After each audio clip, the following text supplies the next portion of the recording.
Hi, everyone. Welcome back to DC News Now at 6:30. I'm Susan Tran. And I'm Chris Flanagan. Developing right now, the State Department is revoking the visas of hundreds of international students, including right here in the DMV. And college leaders say they've been really blindsided by their students' sudden change in immigration status. DC News Now's Daniel Hamburg has more on the uncertainty over at Georgetown University. Students tell me they're worried for their friends and classmates, and it's safe to say that the anxiety among international students is high.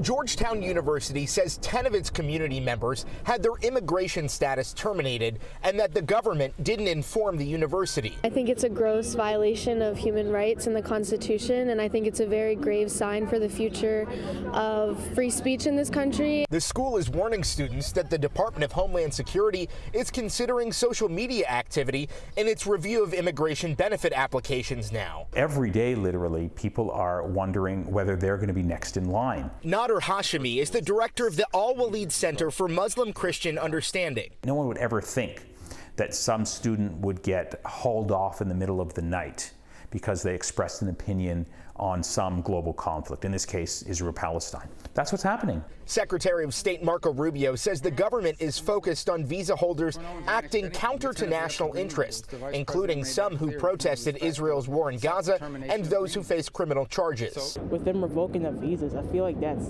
definitely overkill and like an abuse of power. George Mason University's president says 15 international students have had visas revoked without notice.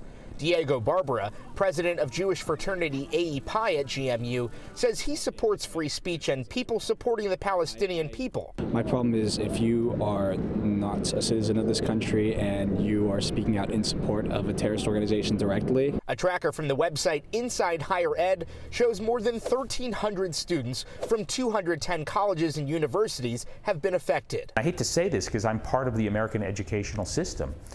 If an international student today asked me whether they should come to the United States, I would say think again. You're probably safer going to Canada.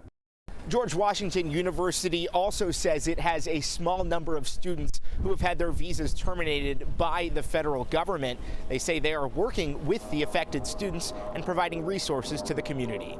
In Northwest, Daniel Hamburg, DC News Now.